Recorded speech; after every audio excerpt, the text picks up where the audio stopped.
website, but for the audit tomorrow. Oh, okay. Do you have all her Google sign-in stuff, or do I need to get that from her? No, we have it all. For Okay. which, oh, wait, for which one? Which Ask Page? Yeah. Okay. Yeah. Or either. I don't have it for the new one, the neighborhood experts, because it's left in a bit of a gray zone because of Allison. I had a meeting with her and she said that they're just trying to figure out the dynamics of who's helping who with what. And so until then, we're not going to jump in, but we are looking at ways to repurpose the content using like an AI rewriter and stuff like that. Yeah. Okay. But rewrite and then has to be changed slightly because you can't just have AI content.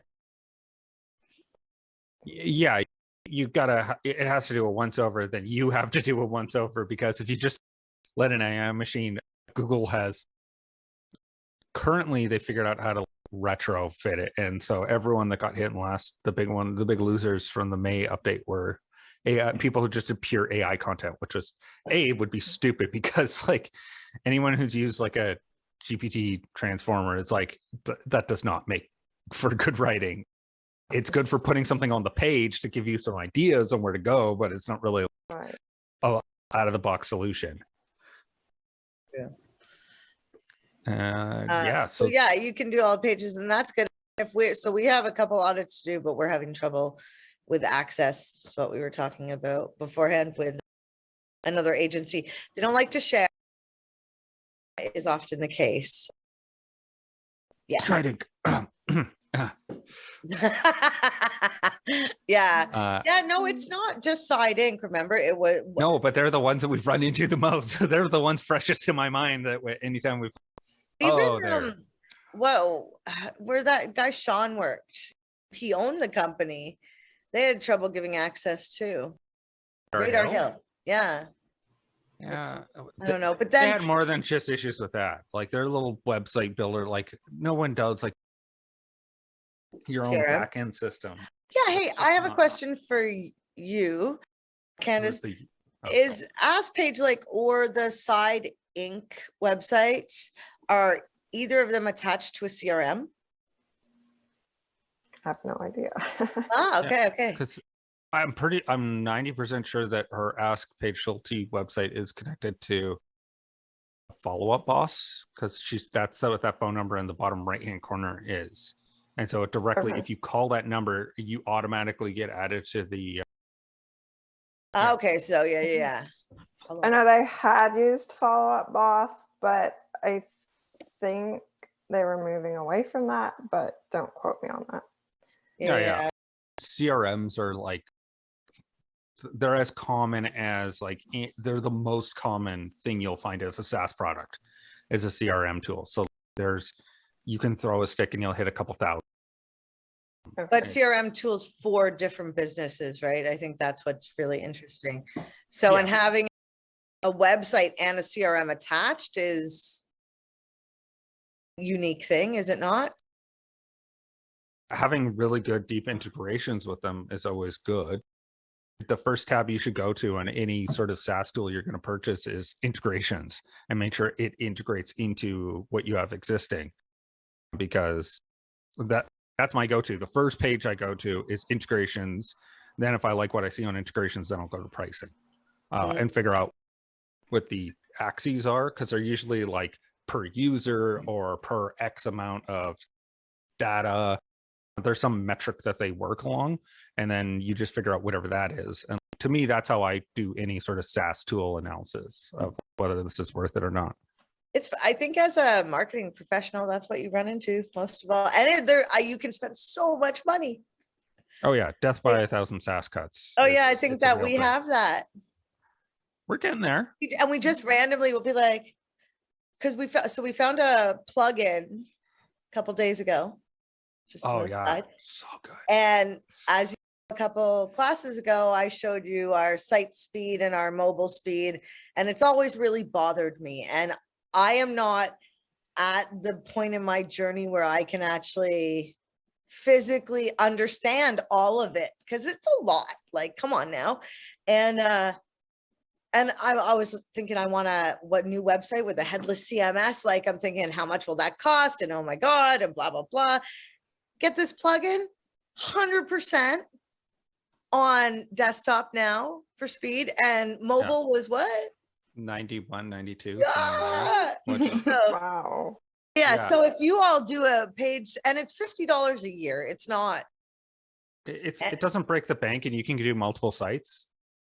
It is a WordPress, so with Paige Schulte, she's on Squarespace, so technically you'd have to do manually what this plugin does, which the fastest way to speed up your site is every time you have a thing that says script, right after it says this word script, you just put async, ASYNC, and that'll make the website load really Doesn't quickly. it make it sound so easy Yeah. and fast, doesn't it? You're just Yeah. like, yeah, I know where to put that.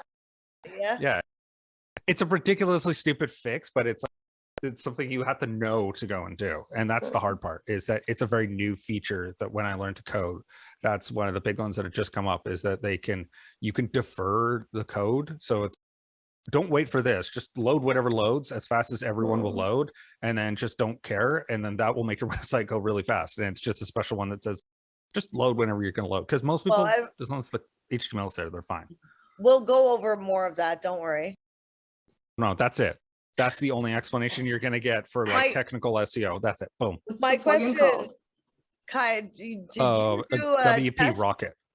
Yeah, I was going to say, because you are working with a web person that doesn't see some value in what you're doing, from the sounds of it to me. So if you could directly prove, hey, if the site is slow, this would be like a huge quick fix for $50 a year. So well worth it if the site is slow, and to prove you know what you're doing. I'll see what I can do. Yeah, that's what I would try. I don't know if it's on WordPress. Now, did you have a question? It is. Did anybody else have a question? Questions. I'll at the end, when we have time, I'll ask Rena's question that she emailed me. Oh yeah. It has to do with guest blogging. I had a couple. Yeah, Hype away. up. All right. So the first one is, I can't remember what week it was, but we're talking about how product pages don't rank very well, but that the category pages for products do, as long as they don't have thin content.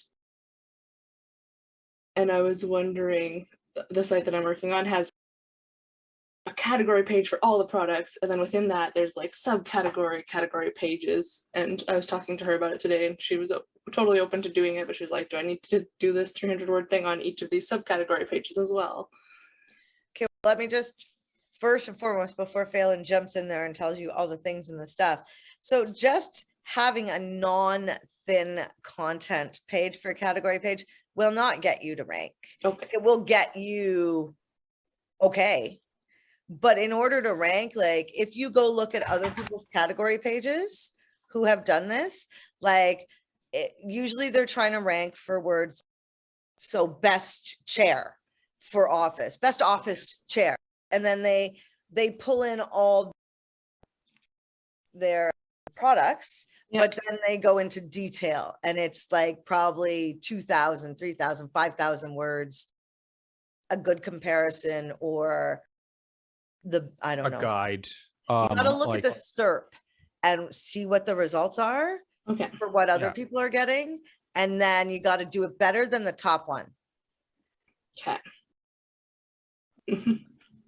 So yeah, and the one minor clarification, just the question that you asked, it wasn't that inherently that the product won't rank, but the way Google views products, individual products now, is different, and it views them within the algorithm of the shopping tab and how they integrate with that part, which you can totally rank organically in there. You just need to make sure your technical SEO, like the schema that we're going to cover soon, is going to be, that's going to be a big thing that you need to make sure it's tickety boo, and you need merchants, and that's exciting because you don't have to pay for ads, but then you can show up in organic shopping. And it's honestly the sooner you get set up with the Merchant Center, the more your life is going to open up to all kinds of new possibilities, because it's a hub that connects to multiple avenues, including YouTube is going to be one that they've made a lot of announcements about. And so you can integrate, hey, today we're going to be talking about the best journals to start journaling in, and we have our new 2023 journal, and you can have that, and it's then connected to a checkout page, and so people can directly inside of YouTube get all those things integrated. I think it's very exciting advertising. Yeah. Oh, it's good, and it's definitely the future is coming up, because Google's trying to do whatever it can to not get their lunch eaten by Amazon, and which they need to.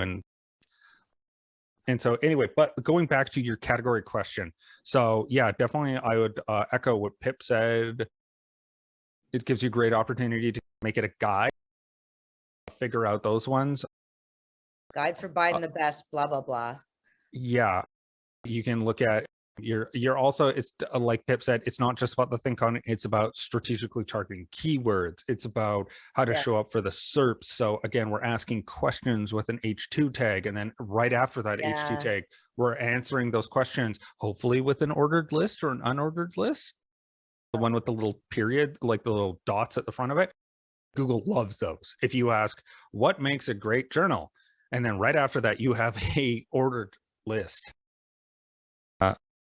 These guys. Now, we don't actually often write content. I don't know if you guys know that.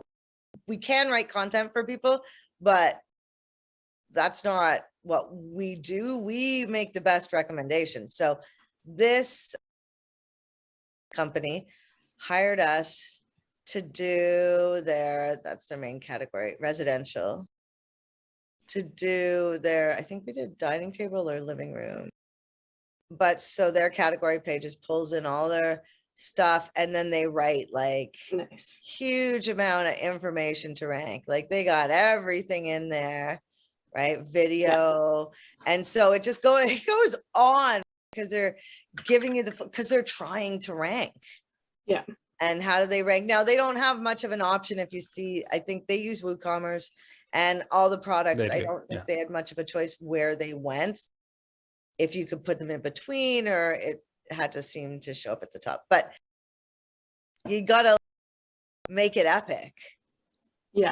And also make it a keyword that's like, I would spend 2 to 3 hours on my keyword research because you're going to pick one keyword string. It's going to be beautiful. Yeah. And then you're going off of all the questions that are related to that one. So those are the subheadings. Yeah. Bingo. Yeah. Yeah. Okay. Yeah. So your H1 is the string that you picked. Yeah. And then your H2s are answering all the aspects of it. I also included a link to a blog post from Rank Math about jump links. We started doing those. Yeah, we started doing those. There's been a lot of people doing studies. We need to put them in the SEO guide, that jump links. You should make a note of that for. See, this is the thing. If you get a job where you like what you do, because it's got like all these little things you can learn and have fun. And then, I don't know, it's rather exciting, no? Yeah. Amazing to learn all the time.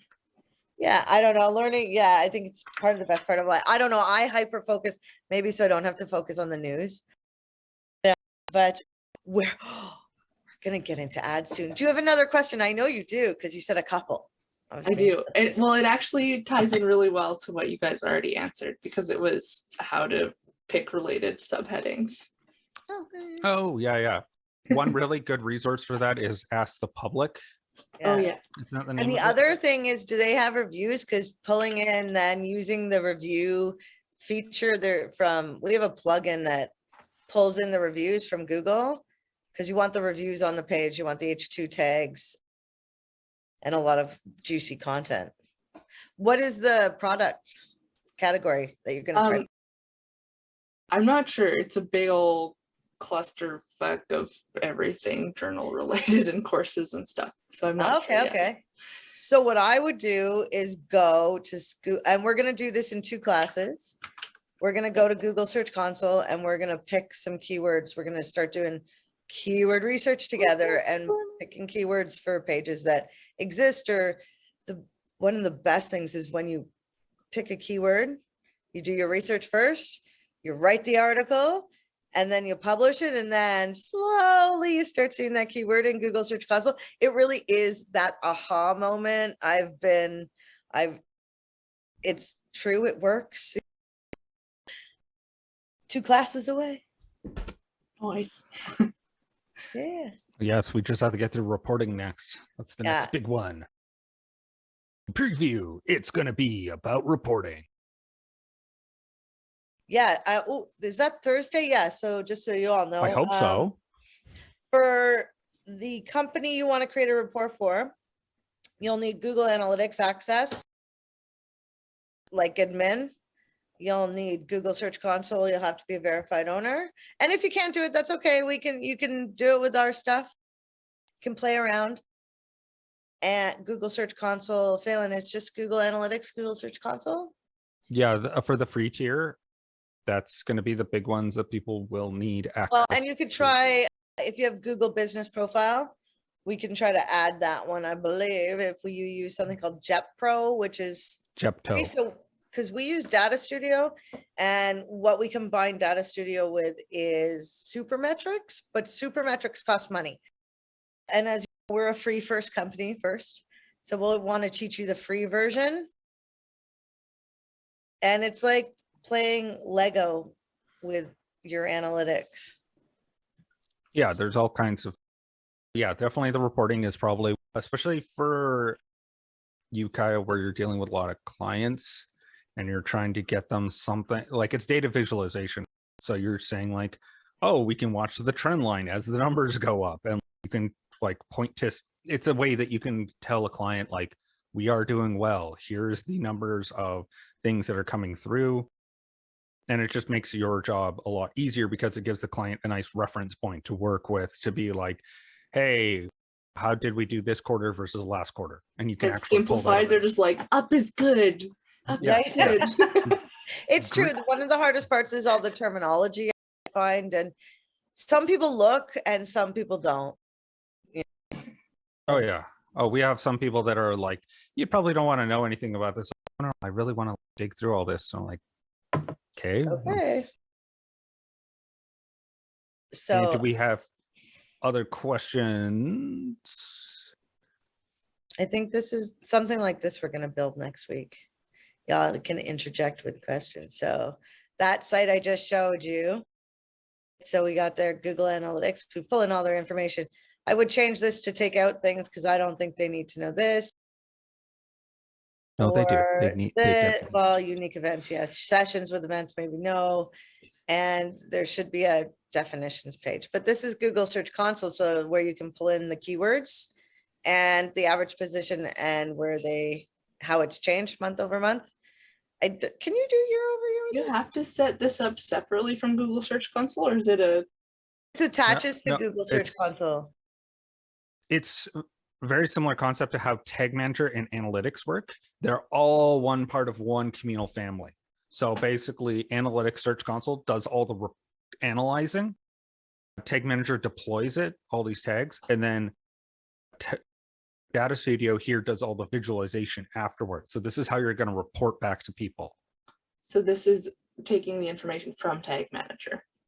From Search Console. Analytics in Okay. Search Console. Wait, so And this one, does it also need to be installed on the back end of the website before you can use it? Nope. As long as you have access, it's all part of the Google marketing platform. Right. so if you have access to the Google Analytics and Google Search Console, we push a couple buttons and bam, there's a report. And then the cool parts are like, you can add charts, be like, oh, I'd like a new blah, blah, blah. And I wanted to show like, I don't know. And you can blend data. So say you wanted to see how many queries you were getting, and then you want to blend that with your Google Analytics to see how many, based on that query, how many people are, how long are they spending on the page? Like you can blend all that information together, this is where if someone builds their connection with Data Studio, because once you have that information, you can pull it in. Then you can manipulate it against other data or represent it in a different way, Yeah, which is so you're- really powerful stuff. this is where the storytelling comes in, right? So because you're technically the reports are more for your clients. So your job is to be looking in, like logging into Google Search Console, logging into Google Analytics, finding information there and trying to transfer that into the report of what valuable, right? Oh, you got, what do clients want to know? They want to know they got more traffic. They don't understand the word conversion. So you have to say leads, things like that. And then even if you send reports, they're like, we didn't get any leads. You're like, but you did. And so, but it is fun. And I think it's one of the best parts of SEO and Google Ads. Do you try and embed yourself in their like lead management system so that you can track that, or do you rely on their feedback about how many phone calls they got? Interesting you say that. So now, because of just issues with a lead form, one of our clients, we create a Google sheet and we pull in all the leads, but that's just from Google Ads. I don't think you can do that from Wait. Google Analytics. Right, Phelan, you can't do a Google sheet to the conversion tracking and list it out who Yeah. it was? Good question. Yes, we can. I'm not quite there yet. So remember how at the start of when I was talking about Google Analytics 4, that it has a bunch of feature sets that I don't really use because they're super complicated? That is one of them. Technically, so what I'll show you guys super quickly, because I just set this up for. We had one where we got Tag Manager to report the name, Yes, but now we're having to do that a different way. which was really cool because if you lost the lead, you could still have the information because the lead can, things do get lost in process. Yes, there will be moments. So you can put like an event listener on a form being filled, and then you could take that bits of information. An event listener. That sounds so creepy. I love it. Oh, I have to talk to you about the grant stuff at some point. Okay, so let me show you guys I've set up a tag manager to have, because you guys are going to get to see a brand new one. So this is, let's do it by, okay. This is for Michelle's website, and she has multiple phone numbers on the website. But the way GA4 works is that I can only set up one event, and that's going to be called tell link. So that anytime you have a phone number that gets clicked, that's called a tell link. But what I wanted to do is be able to capture what phone number that was. So what we did is we set up the event parameter. Remember how I said there's all these parameters that go around the event, like which page it was on, where did the person come from, like all these different aspects. You can add your own, and you have infinite. I don't think it's infinite, but for all intents and purposes, it is. And so in this case, what I did is I wanted to track the phone number. So I did phone number, and then I wanted to make it dynamically change based on whatever the phone number was clicked. So in this case, it's, you hit this little guy here, and he opens up. Remember how we activated all those variables? And in this case, we have all the click ones here as well. And so in this case, I wanted to, I just grabbed that. And so it hasn't gone through yet. We haven't got an event on the Google Analytics side, but once it does, then I could show you guys, but we'll be able to pull all these bits of information out. There's cool stuff like that. That will record the number that calls your client. In the Google Analytics 4, we'll be tracking that. Oh, that's awesome. And it will dynamically shift based on whichever phone number it was. So if it was like their 888 number or their 604 number, that will be just the parameter will just say phone number, and then whatever the phone number was that was clicked. And So if that they're way, filling out the form, can you also get their name put in there? Because you could make that dynamically change too. yes, you can. And for them, because they have gravity forms, you have to set up a gravity form event, and then there's So we're decided, we like contact form 7. That's our recommendation. Contact Over Form Gravity 7, Forms. Yeah. yeah, mostly because there's a lot of free plugins that people have built to do the Work same with thing it. you could get from Gravity Forms, whereas Gravity Forms has done it all in-house. And so it's, hey, you pay us $40 a year and you'll get this Listen. add-on. So you like Gravity Forms, Phelan, or no? Contact Form 7 is That's- good. It's pretty. It's not a the Gravity Form add-ons are all good because they were built in-house. So they know intimately how their plugin works and how it integrates with this. Whereas Contact Form 7 plugins are like you're rolling the dice. Like it's like using WordPress itself. There's a whole community of people who built these add-ons. How good are they? Most of them are good, but it's up to Contact you to Forms are assemble them. better. Oh, Contact Form 7 generally is the one to go with because it's free. It's got all these add-ons that are out of are easy to set up, but it does require some CSS knowledge. Like you have to know how to style things in order to make it work. I would actually, saying that, I would recommend, if any of you, do you guys know about Code Academy? No? Ooh, Code It's Academy. free. W3 schools. What, Phelan? W3 schools, okay. Free Code Camp. Free Yeah. Code Camp. That's the one. You just want to learn. So HTML is super important for you to learn. Yeah. And it's CSS even easy. more so. Well, no, CSS after, but CSS, honestly, it's a lot more. But those would be the avenues I would go after or during. Just the HTML in itself will really help you mentally, because then you'll understand paragraphs and breaks and all the Yeah, fun. they're very like Free Code Camp's the one to go with. I love those guys because they have broken every SaaS product that they've ever worked on. They broke Slack. They broke every email marketing platform that there is. They have too many people that use their platform. And so they just like, yeah, you've hit our cap. Slack says you have infinite people. That's a lie. They're only allowed 6 million people on their platform. So that, and they're good guys. They're always going to be free. It's a nonprofit. Quincy Larson's an awesome dude. Their YouTube channel, really good YouTube channel. If you ever need to learn anything about coding, theirs is the one to go with. And they have multiple teachers teaching different avenues. Even WordPress, they do teach how to do coding stuff in it. So really useful for anyone who wants to get a little bit of their feet wet. And also, one thing I would say, I did a coding bootcamp. You don't need to have done all of that. Enough to be dangerous is more than enough for you guys to understand what's going on with stuff. Right now, focus on SEO. Yeah, focus on SEO. Okay, in a quick minute, Emma's here. I got an email from Rena in the class who was asking about guest posting. Guest posting is a bit of a mug's game. Technically, it violates Google's terms of service to have guest posting.